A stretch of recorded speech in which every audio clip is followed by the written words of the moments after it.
Écoliers assis à même le sol, 4 ou à 5 sur un banc, des toitures défectueuses, manque de tables et bancs, voilà l'état dans lequel se trouve le PP Tchogodo de Savalou après 60 ans d'existence. Un piteux état qui met mal à l'aise les jeunes de Tchogodo. En temps, nous avons primé les meilleurs directeurs de notre arrondissement et il s'est fait qu'il y avait un directeur de cette école parmi les directeurs primés. Et nous étions en train de recueillir les doléances. C'est sur ce qu'un directeur nous a fait part de leurs difficultés ici. Qu'il y a manque d'infrastructures, les toitures sont désuètes. Et bon, on a recueilli ces avis et puis sur ce, nous nous sommes revus. On a vu s'il ne fallait pas faire quelque chose dans ce sens. Donc c'est partant de là que nous avons pris l'initiative de célébrer cette école qui avait déjà 60 ans. Richard Kossi Dosahodonou, instituteur à la retraite, a fait ses cours primaires ici depuis 1965. D'une mémoire fraîche, il se rappelle que de vieux souvenirs. Comment ça va?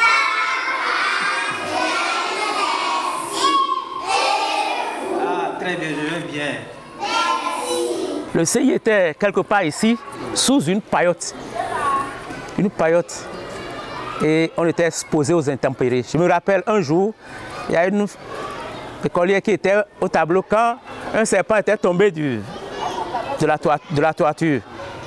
Et rapidement, on a appelé les grands secours pour venir tuer ce serpent. Donc il n'y avait pas...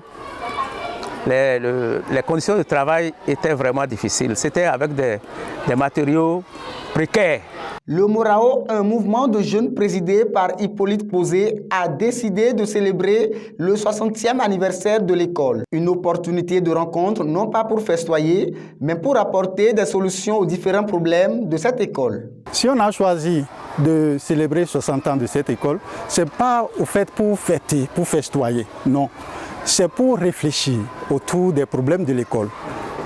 Et sur ce, nous avons commencé par courir, mobiliser des fonds, voir nos donateurs et tout ça.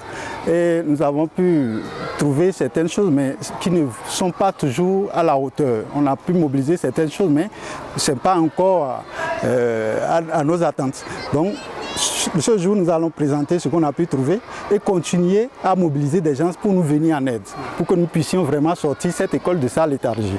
Pour le directeur du groupe B, Rodrigue Ahogla Fagninou, les conditions de travail agissent profondément sur le rendement scolaire des écoliers.